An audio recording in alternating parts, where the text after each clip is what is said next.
Banjir masih menjadi salah satu masalah di Jakarta.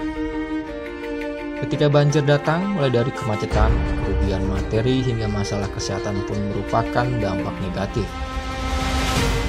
Belajar dari pengalaman, Pemprov DKI Jakarta kini berbenah diri. Kalau boleh minta ya dikeruk. Mulai dari normalisasi saluran hingga kanal, pembangunan turap, dan kesiapan rumah pompa. Dia lebih cepat aja tahun sekarang turunnya dibandingkan tahun kemarin.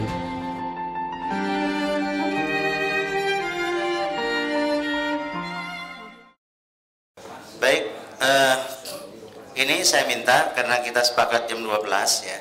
Saya minta teman-teman bisa menjelaskan atau memberikan laporan ya pada Bapak PLT secara singkat. Misalnya Bu Tuti sama Pak Heru terkait yang finishing dari perubahan 2017 ya, sampai mana, kapan selesai gitu. Bu Tuti 2017-nya bagaimana dan seterusnya. Saya persilahkan untuk Bu Tuti secara singkat. Mau pantura sekalian boleh Bu, agak panjang kalau pantura. Baik, mohon tayangan dari Bapeda. Terima kasih. Bismillahirrahmanirrahim. Assalamualaikum warahmatullahi wabarakatuh. Bapak PLT Gubernur, Pak Sekda, para deputi, Bapak Ibu yang kami hormati, izinkan kami melaporkan pada kesempatan ini lanjut proses penyusunan dan historis penetapan APBD DKI Jakarta dari tahun 2012 sampai dengan 2016, baik penetapannya maupun perubahan. Pada tahun 2012, APBD penetapan ditetapkan tanggal 30 Desember tahun 2011, sedangkan perubahannya ditetapkan pada 13 September. Lalu kemudian pada tahun 2013, APBD penetapan ditetapkan tanggal 25 Februari dan APBD perubahan 24 Oktober. Kemudian pada tahun 2014, APBD penetapan ditetapkan 3 Maret dan APBD perubahan ditetapkan 7 November. Pada tahun 2015, barangkali ini juga yang banyak didengar oleh Bapak, pertama kali DKI Jakarta menetapkan APBD-nya dengan Pergub, dan Pergub APBD tahun 2015 ini ditetapkan 23 April 2015 dan perubahannya dengan Pergub juga tanggal 29 Oktober. Namun demikian, Pak, kami laporkan berdasarkan pengalaman kita di tahun 2015 yang cukup luar biasa buat kami, proses pembelajaran berbagai halnya. Kemudian untuk penetapan tahun 2016, perbaikan-perbaikan kami lakukan dengan komprehensif, baik perbaikan menyangkut proses perencanaannya, perencanaan pembangunannya sendiri, sampai kepada penyusunan KUA PPAS-nya dan sampai RKA RAPBD. Pertama kali dalam sejarah DKI Jakarta, KUA PPAS disusun sesuai dengan Permendagri 13, yakni kita susun detail sesuai dengan apa yang diharapkan di Permendagri tersebut. Sebelum-sebelumnya, KUA PPAS kita ini disusun dengan sangat ringkas saja, hanya berupa dokumen yang tipis tanpa lampiran, tanpa bentuk KUA PPAS sebagaimana aturan. Nah, pada tahun 2016 ini saya kira ini adalah turning point Provinsi DKI Jakarta untuk memenuhi seluruh aspek-aspek aturan yang ditetapkan, dan penetapannya pun relatif kita bisa anggap masih sangat baik, karena tanggal 20 Januari 2016 ini 2017, mohon maaf, 20 Januari 2017 seluruhnya telah selesai. Sebenarnya penetapannya sudah dilakukan pada bulan Desember.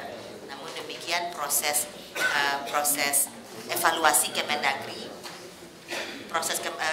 Kemendagri, dan kemudian kami kembalikan ke sana ini memerlukan cukup waktu, sehingga 20 Januari 2017 semuanya sudah tuntas. Ini 2016 itu selesai. Nah, Perda nomor 3 2016 ini kami anggap sangat cukup ideal, Pak. remedial dalam baik dari prosesnya maupun dari segi diskusinya dengan DPRD. Jadi proses kami internal di eksekutif maupun kita dengan DPRD ini semua berjalan dengan sangat baik. Sehingga Pak pada tahun 2016 ini di bawah komando TAPD Pak Sekda dan juga Pak Gubernur Provinsi DKI Jakarta memperoleh anugerah Pakripta Nusantara untuk 2 kategori terbaik dari 3 kategori yang tersedia oleh Bappenas. Jadi perencanaan pembangunan kita terbaik se-Indonesia dan terinovatif di Indonesia. Hanya 1 kategori yakni terprogresif direbut oleh Gorontalo. Lanjut. Ini kira-kira jumlah APBD kita pada tahun 2014 memang kita cukup tinggi memproyeksikannya, namun tidak tercapai hal-hal yang diproyeksikan sehingga kita lakukan justifikasi. Lanjut. Untuk proses pembahasan dengan DPRD, terutama hasil reses yang sampai dengan saat ini mereka mengharapkan hasil reses ini untuk kita bisa telaah. Kami sudah lakukan sesuai dengan hal-hal yang diatur baik oleh Undang-Undang 23 maupun PP 16 dan juga Permendagri lainnya. Pada Undang-Undang 23 tahun 2014 di pasal 125, masa persidangan mengikuti masa sidang dan masa reses kecuali pada persidangan terakhir dari 1 periode keanggotaan DPRD Provinsi, masa reses ditiadakan. Ini kalau mereka sudah akan berakhir maka masa reses terakhir yang ditiadakan. Lanjut. Kemudian pada PP 16 2010 intinya di pasal 55 ini bahwa yang eksis saja Bu sampai mana nih? Oh baik. Ya, kalau peraturan Bapak udah di luar kepala semua ini. Baik. Lanjut. Kemudian di dasar hukum yang Perda, barangkali Perda 14 ini sedikit kami singgung. Yang Perda 14 ini poin 3 khususnya Pak. Jadi risalah rapat reses itu yang kita sekarang sudah poin 3 ini Pak, yang pasal 96 poin 3, reses 2, reses 3 2015. Jadi kami terjemahkan reses 2, reses 3 2015 dan reses 1 2016 sudah kita lakukan telaahan dan sudah kita jawab ke DPRD dan ini sudah dimasukkan disandingkan dengan RKPD dan KUA PPAS. Yang belum adalah reses 2 dan reses 3, dan reses 3 kemarin yang dibacakan pertama kali di hadapan Bapak, ada satu hal yang krusial yang ini merupakan tuntutan mereka yang kemarin dibacakan adalah PPLK Pak. Di tahun 2016 perubahan kita sudah menjanjikan akan ditelaah ulang untuk ditindaklanjuti di 2017. Karena kemarin waktu perubahan kita nggak sempat masukkan dan ini barangkali memerlukan penjelasan lanjut baik oleh Inspektorat BPKAD maupun oleh BPMPKB sebagai SKPD yang mengkoordinasikan langsung PPMK, Program Pemberdayaan Masyarakat Kelurahan. Lanjut, Pak PLT Gubernur, kami laporkan ini mekanisme yang sudah berjalan Pak. Jadi nanti kalau misalnya bertemu juga dengan Banggar, bahwa mekanisme ini sebaiknya tetap kita pegang bersama. Dari rancangan KUA PPAS itu dilakukan pembahasan bersama. Jadi pembahasan bersama ini bisa disepakati, bisa tidak disepakati. Kalau disepakati maka akan dilakukan berita acara kesepakatan bersama. Jadi kita sangat ketat. Berita acara kesepakatan itu ditandatangani oleh semua pihak, baik oleh DPRD maupun oleh SKPD dan TAPD, dan proses membuka sistemnya juga kita sudah lakukan dengan sangat ketat. Seperti ini kira-kira Pak, dari proses 1 sampai dengan proses ke-10. Ini kalau disepakati seperti apa, kalau tidak disepakati seperti apa. Dan ini sudah berjalan baik untuk penetapan 2016 maupun perubahan Pak, perubahan 2016 yang lalu kami usulkan untuk pembahasan 2017 juga tetap menggunakan mekanisme ini yang sudah berjalan dengan sangat baik. Lanjut. Ini yang seperti Pak PLT arahkan kepada kami di pasal 83 Permendagri 13 ini Pak, bahwa KUA PPAS itu berdasarkan RKPD dan ini sudah kami lakukan di 2016 dan 2017 ini juga saran kami tetap seperti ini. Namun demikian, jika terdapat hal-hal yang sangat mendesak yang memang memenuhi unsur-unsur pemenuhan kebutuhan masyarakat yang sangat luas, maka pasal 162 bisa kita terapkan, yakni darsak pada darurat dan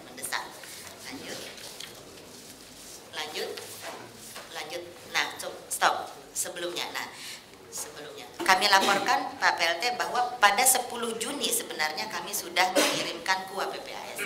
Jadi minggu kedua bulan Juni kita betul-betul comply dengan aturan. Namun demikian pada tanggal 21 Juli kita memperoleh surat dari DPRD bahwa mereka menghendaki agar KUPA PPAS perubahan terlebih dahulu yang dibahas. Lanjut berikutnya, poin 7. Pada poin 7, tanggal 5 Agustus kami serahkan KUPA PPAS perubahan, Pak. Jadi seluruh penyerahan dari eksekutif kepada legislatif dilakukan sesuai dengan koridor jadwal yang ada di Permendagri. Tidak ada yang terlambat. Demikian barangkali poin-poin dari saya terkait dengan RAPBD, baik yang sudah tahun 2012-2016 maupun rencana 2017. Izin kami lanjutkan sedikit refresh poin-poin untuk reklamasi. Tolong untuk reklamasi. Bahwa terkait dengan reklamasi ini ada dua raperda, satu RZWP 3K rencana zonasi wilayah pesisir dan pulau-pulau kecil, yang kedua RTR KSP rencana tata ruang kawasan strategis Pantura Jakarta. Kami melaporkan yang RTR KSP Pantura. Lanjut, nah sebelumnya yang pertama tadi, nah ini Pak. Sesuai dengan ketentuan peraturan Mendagri 80/2015 tentang pembentukan produk hukum daerah, maka terhadap raperda yang telah selesai dibahas bersama selanjutnya dilakukan pengambilan keputusan. Itu sebabnya kami bersurat kembali Pak kepada DPRD, karena kami sebenarnya merasa tanggal 23 Februari itu sudah selesai pembahasan, bahkan sudah dirapimgapkan akan diparipurnakan 25 Februari. Tapi kemudian molor-molor lagi sampai kemudian terjadi peristiwa hukum. Keputusan Menteri LHK nomor 354/355 tentang pengenaan sanksi administrasi paksaan pemerintah berupa penghentian sementara seluruh kegiatan reklamasi, mengamanatkan untuk melakukan perubahan dokumen lingkungan dan izin lingkungan KLHS dan AMDAL. Kemudian berikutnya bahwa substansi raperda RZWP 3K itu betul-betul sudah selesai, bahkan sudah pernah hampir diparipurnakan namun tidak korum, dan substansi raperda RTR KSP sudah pernah dirapimgapkan. Lanjut. Itu sebabnya kenapa kita ingin dilanjutkan pembahasan. Kepada Pak Mendagri, kami telah bersurat untuk meminta pendapat pada tanggal 1 Juli 2016 mengenai terhentinya pengesahan raperda RTR Pantura dan RZWP 3 ini, dan mendapatkan petunjuk dari Pak Mendagri bahwa secara substansi perlu ada persetujuan dengan kementerian terkait.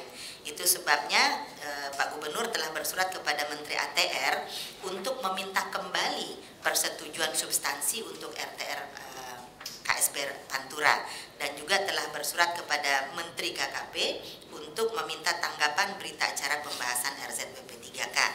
Lanjut. Dengan Kemenko Maritim. Kemenko Maritim telah membentuk komite bersama reklamasi dengan tujuan untuk sinkronisasi berbagai persoalan-persoalan yang dihadapi. Di Kemenko Maritim saat ini sedang dilakukan sinkronisasi untuk khusus Pulau G, Pak. Pulau G ini dilakukan simulasi dan dilakukan sinkronisasi dengan berbagai utilitas dan berbagai kabel-kabel dan apa namanya di sana itu Pak, yang ada di infrastruktur yang ada di Pulau G, dan mereka dengan timnya betul-betul ini kementerian yang melakukan finalisasi untuk redesign Pulau G ini. Kemudian dengan Kementerian LHK, Kementerian LHK telah mengeluarkan keputusan 354 dan 355 yang intinya itu untuk menghentikan sementara reklamasi Pulau C, Pulau D, dan Pulau G. Yang sekarang ini reklamasi yang ada itu sudah 4, Pulau C, D, G, dan N. Kalau N ini kan Pelindo 2, perluasan dari existing pelabuhan. Nah, saat ini terkait dengan surat keputusan Menteri LHK tersebut sedang dikoordinasikan penyusunan revisi KLHS reklamasi Pantura dengan mengintegrasikan NCICD dengan reklamasi 17 pulau tersebut. Dan untuk dilakukan integrasi ini tentu tidak sebentar, itu sebabnya telah disetujui perpanjangan jangka waktu pelaksanaan perintah tersebut oleh Ibu Menteri KLHK. Untuk Pulau C dan Pulau D, persetujuan perpanjangan waktu 60 hari lagi, itu per 5 Oktober. Dan untuk Pulau G, perpanjangan waktu 60 hari kalender sejak 24 Oktober. Berikutnya, dengan Bappenas. Sekarang ini posisinya kita sedang dikoordinasikan oleh Bappenas. Bappenas berdasarkan ratas tanggal 27 April ditugaskan mengkoordinasikan integrasi antara NCICD dan reklamasi. Kami telah berkoordinasi dengan Bappenas memberikan berbagai masukan terkait integrasi tersebut. Dan Bappenas saat ini sedang menyusun Raperpres tentang integrasi NCICD dengan reklamasi tersebut, dan kita secara proaktif memberikan masukan-masukan terkait dengan rencana Raperpres dan terkait dengan rencana laporan kepada Pak Presiden pada posisi ratas nanti. Lanjut, substansi yang kami siapkan untuk masukan DKI ke Bappenas, yang pertama bahwa Pemprov DKI Jakarta mengusulkan jika NCICD ingin diintegrasikan dengan reklamasi, maka trase indikatif Tanggul A yang sudah dikeluarkan SK Gubernurnya nomor 165/2015 dijadikan acuan utama. Jadi NCICD ini kita fokus ke fase A dulu, sedangkan fase B dan fase C kami usulkan untuk studi lebih lanjut. Kemudian yang kedua, jika konsep skenario darurat Tanggul A NCICD yang diusulkan Bappenas untuk ratas, maka kami menyetujui usulan Kemenko Maritim bahwa fokus saja dulu di 4 lokasi, yakni lokasi Kamal, Angke, dan Muara Baru serta Cilincing. Jika skenario menengah berdasarkan persepsinya Bappenas itu ingin diajukan di ratas, maka usul kami skenario menengah itu coba untuk direview kembali dengan studi lanjut oleh ahli-ahli kita dari dalam negeri. Karena bagaimanapun juga bahwa reklamasi 17 pulau ini memang didesain bukan untuk bencana, tapi didesain untuk ecological city as economic city. Sedangkan NCICD ini pendekatannya adalah penanggulangan bencana. Lanjut, substansi surat kita yang berikutnya adalah terkait dengan kewenangan perizinan.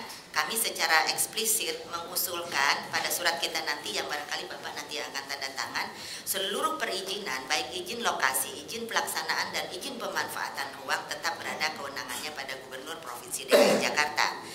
Dan karena di Undang-Undang 23 ada konsep kawasan khusus ini perlu juga untuk dipertimbangkan. Dan jika Raperpres yang disiapkan oleh Bappenas ini dimaksudkan untuk mencabut Kepres 52 tahun 95, maka kita Pemprov DKI Jakarta secara eksplisit pula mengusulkan bahwa satu, HPL hasil reklamasi tetap diberikan kepada Pemprov DKI, kemudian pengaturan tentang penataan kembali berupa revitalisasi kawasan pesisir daratan Jakarta Utara khususnya dan daratan Jakarta umumnya sebagai bagian dari reklamasi agar secara eksplisit tetap dicantumkan dalam Perpres ini. Dan untuk penegasan bahwa yang namanya kewajiban, namanya kontribusi dan tambahan kontribusi tetap dikenakan kepada pemegang izin dan tetap diberikan kewenangannya kepada Pemprov DKI Jakarta. Dan besaran-besaran kewajiban kontribusi maupun tambahan kontribusi kami sarankan untuk tetap mengacu kepada besaran yang sudah dicantumkan di Raperda RT/RW Pantura. Lanjut, substansi lainnya yang kami cantumkan di dalam surat kita bahwa nelayan di Jakarta sesungguhnya ada 25.208 dengan jumlah 2.167 nelayan saja yang merupakan nelayan DKI. Sisanya 23.041 nelayan itu sebenarnya non-DKI. Nah, untuk para nelayan ini Pemprov DKI Jakarta sudah menyusun rencana revitalisasi terpadu perkampungan nelayan berupa berupa sentra-sentra perikanan baik di Muara Angke, Kamal Muara, Muara Baru, Kali Baru, Marunda, dan Cilincing. Revitalisasi tersebut dilengkapi dengan berbagai fasilitas baik rumah susun, sewa, peningkatan dermaga, resto apung, dan infrastruktur pendukung lainnya, dan diintegrasikan dengan pembangunan tanggul A NCICD yang saat ini sedang berlangsung untuk pemerintah pusat melalui BBWSCC, pembangunannya di Muara Baru dan Kali Baru. Untuk DKI Jakarta pembangunannya di 3 muara kali, Pak. 1 Kamal, yang kedua di Pasar Ikan, dan yang ketiga di Kali Blencong. Kemudian progres tanggul A kami laporkan ke pusat karena kemarin kami lihat bahan yang akan dipaparkan ke Ratas itu minim data, maka ini kita suplai data, baik progres tanggul A maupun progres JEDI. JEDI ini Jakarta Emergency Dredging Initiative yang progresnya kita juga cantumkan. Lanjut saja, ini data nelayan dan ini data JEDI. Lanjut. Ini juga kami cantumkan, Pak. Berikutnya adalah contoh bagaimana kita sebenarnya memiliki perencanaan terpadu untuk kawasan-kawasan nelayan tersebut. Ini contoh untuk pembangunan kawasan terpadu Muara Angke yang kita beri notasi nomor 1 sampai dengan nomor 13. Berikutnya, selain dengan Muara, nah ini Muara Angke untuk perumahannya, Pak, kira-kira akan seperti ini, perumahan nelayan di Muara Angke. Lanjut. Ini resto apungnya di Muara Angke. Lanjut. Dan ini di Muara Baru yang BBWSCC sekarang sedang lakukan seed pile. Dan itu ada sisa, bukan sisa, akan ada terdapat sekitar 12 hektar lahan, dan di atas lahan tersebut juga akan dibangun perumahan yang juga antara lain akan diperuntukkan untuk nelayan. Lanjut. Selain penataan di kawasan daratan utara Jakarta, di Kepulauan Seribu juga khususnya di Pulau Tidung Kecil, kami sudah menyusun berbagai perencanaan, Pak. Bahwa di Pulau Tidung nantinya akan dibangun pusat budidaya perikanan yang akan dilengkapi dengan rusunawa dan juga akan dikembangkan sebagai wisata nelayan di sana, yang pada tahun 2016 ini di perubahan kita anggarkan untuk studi lanjutnya, dan di 2017 barangkali untuk AMDA dan DED-nya. Lanjut.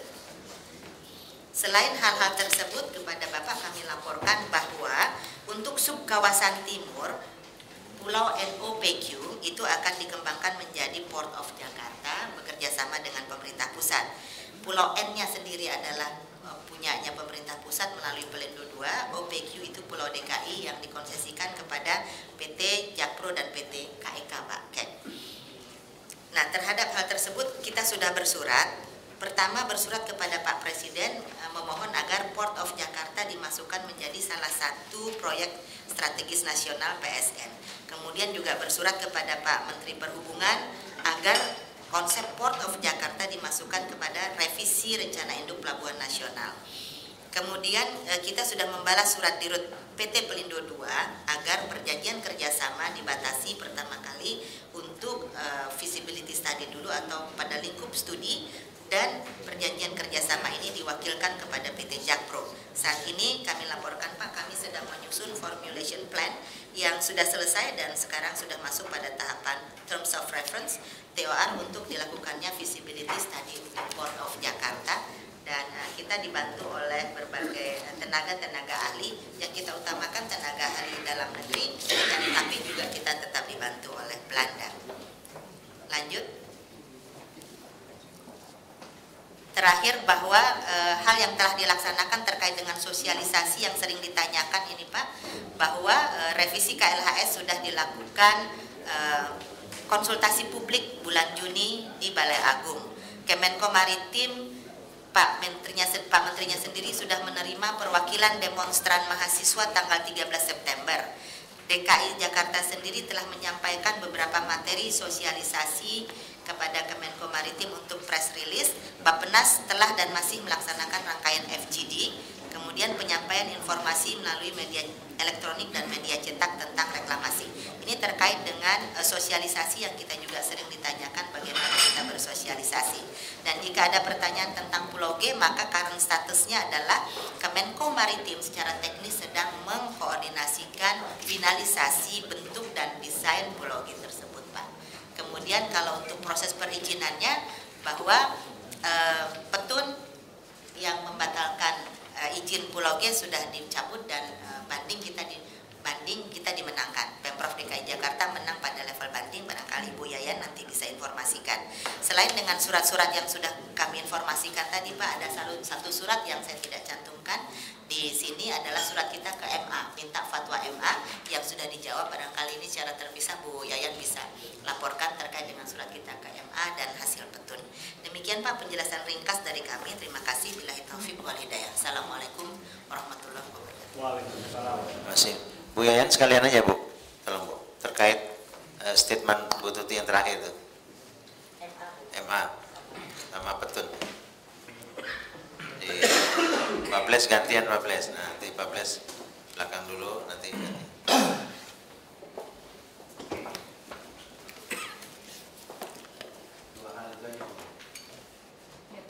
Terkait itu aja. Ya, saya Pak. Assalamualaikum warahmatullahi wabarakatuh. Izin pimpinan menambah keterangan dari Bu Tuti terkait dengan proses di Pengadilan Tata Usaha Negara untuk gugatan yang Pulau G. Terakhir sudah ada putusan dari Pengadilan Tinggi Tata Usaha Negara yang membatalkan putusan Pengadilan Tata Usaha Negara. Artinya kita di Pengadilan Tata Usaha Negara kita dalam yang kalah ya, gugatan dari nelayan dikabulkan, namun putusan tersebut dibatalkan di Pengadilan Tinggi Tata Usaha Negara. Nah, sekarang kita sedang saat ini sedang berproses, artinya kalau memang nanti para penggugat itu mengajukan mengajukan kasasi dalam 14 hari, berarti nanti masih ada proses kasasi. Namun demikian, ketika setelah lewat waktu 14 hari tidak ada proses kasasi yang diajukan oleh para nelayan, nanti berarti putusannya sudah inkrah. Artinya sekarang masih dalam tenggang menunggu ini Pak, menunggu pengajuan proses lebih lanjut. Terima kasih. Masih. Mungkin sebelum arahan Pak Gubernur, Pak Heru dulu yang perubahan Pak, sampai mana nih percepatannya? Izin Pak PLT, Pak Sekda dan beserta Rapim. Tadi pagi baru dapat telepon kami Pak. Baru dapat telepon dari DDN bahwa APBDP masih di meja Pak Menteri Pak. Insya Allah, dan staf kami sudah menunggu di sana. Ya, izin lanjut Pak terkait dengan penyerapan Pak. Jadi Pak PLT Gubernur kami melaporkan bahwa tertanggal 29 Oktober saldo kami adalah 15 triliun Pak, di mana terdiri dari pendapatan penerimaan 45 triliun, pengeluaran pembiayaan 30 triliun. Kami ambil yang penting-penting saja Pak, sehingga penerimaan itu adalah 5,1, ditambah nanti DBH di posisi APBDP kurang lebih 5,3, sehingga nanti kita masih bisa membelanjakan itu, dan mungkin mudah-mudahan masih ada saldo posisi 15 sampai 20 triliun untuk belanja di 2 bulan terakhir ini. Berikutnya Pak, kami juga sampaikan di sini secara singkat bahwa kita sudah memasuki bulan November. Nanti tutup buku adalah tanggal 15, dan mungkin kami terakhir menyampaikan kepada para SKPD pada hari ini berkumpul semua bahwa sesuai dengan peraturan Pergub nomor 142/2013 bahwa SPM GU dan TU tanggal 15 Desember dan SPM LS paling lama tanggal 20 Desember. Sehingga izin Pak PLT dengan Pak Sekda, kami tidak perpanjang itu sesuai dengan Pergub tanggal 15 dan tanggal 20. Pengalaman kami tahun lalu memperpanjang menjadi permasalahan di kami, sehingga teman-teman yang mempunyai kegiatan fisik disesuaikan Pak. Demikian Pak, sementara waktu Pak. Ya, saya rasa saya sepakat untuk tidak diperpanjang ya Pak ya. Nanti kita minta arahan Bapak PLT. Selanjutnya saya minta Pak Bles, ya Pak, tidak seluruhnya dipaparkan, tapi ini yang mesti dijawab isunya. Ya. Isunya adalah lelang kegiatan 2017 ini sudah Bapak lakukan. Ya. Padahal KUA PPAS ini baru sepihak gitu loh, baru sepihak kita, belum ada kesepakatan atau MOU terhadap KUA PPAS. Jadi menurut versi ya, DPRD ini belum waktunya untuk melakukan lelang. Tolong dijawab. Dan sudah berapa saja? Sudah berapa di kegiatan 2017 yang sudah Bapak lakukan lelang? Silakan Pak. Terima kasih. Seizin Pak PLT Group dan Pak Sekda. Progres lelang tahun 2017 saat ini sudah 4,432 triliun dengan 14 paket. Lanjut. Nah, dasar hukumnya Pak. Jadi berdasarkan PPS 4 tahun 2015 pasal 73 ayat 2, untuk kegiatan tertentu adalah yang membutuhkan perencanaan dan pelaksanaan waktu yang lama, untuk pekerjaan kompleks, dan untuk pekerjaan rutin yang tidak bisa berhenti. Ini kita mendahului rencana umum pengadaan. Rencana umum pengadaan terjadi setelah KUA PPAS. Terkait juga dengan Instruksi Presiden nomor 1 tahun 2015 bahwa pekerjaan konstruksi bulan Februari harus selesai. Ini sudah kita koordinasikan dengan LKPP dan LKPP sudah setuju, dan kami juga sudah membuat konferensi pers terkait dengan hal ini Pak. Status KUA PPAS kita ini kan baru sepihak nih, belum bersepakat. Nah itu dulu. Izin Pak, jadi lelang ini mendahului tahun anggaran, lanjut. Ya, tapi dengan klausul bila anggaran tidak tersedia atau tidak mencukupi, maka penyedia tidak dapat menuntut.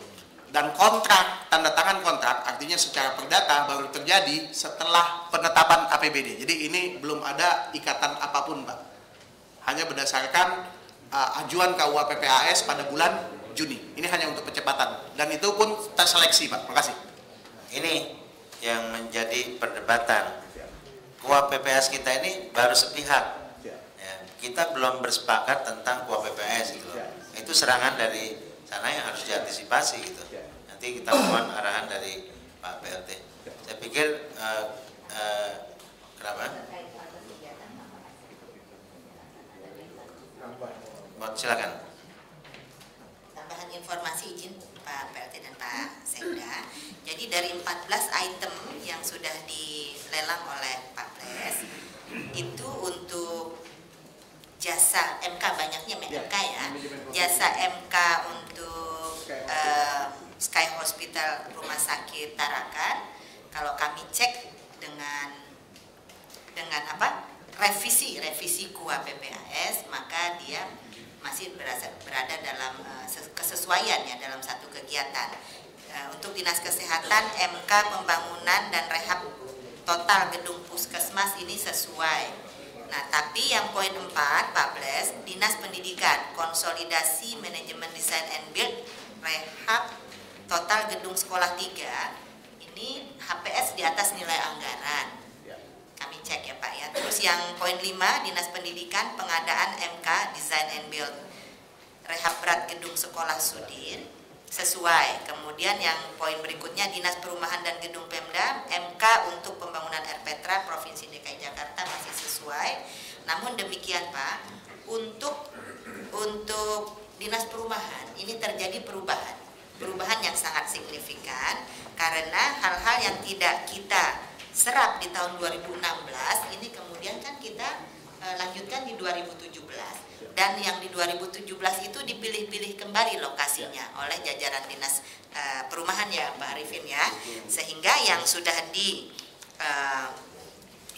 dilelangkan ini saya kira perubahan lokasi dan perubahan besaran anggarannya untuk jajaran Dinas Perumahan sangat signifikan Pak. Terima kasih. Pak Bles, yang sudah dilelang berapa? Yang sudah berjalan? Sudah 14, masih dalam proses Pak. Jadi izin seperti rehab total di Dinas rehab total di Dinas Pendidikan dan rehab berat Dinas Pendidikan sudah kita sesuaikan Pak.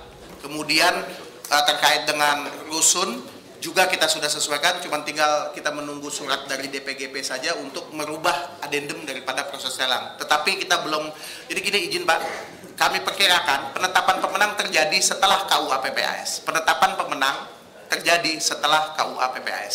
Demikian, makasih. Ya, barangkali nanti Biro Hukum juga boleh berpendapat ya. Kalau saya ada dua hal nih. Yang pertama yang dimaksud dengan KUA PPAS itu ya, KUA PPAS yang kita ajukan atau KUA PPAS yang sudah disepakati.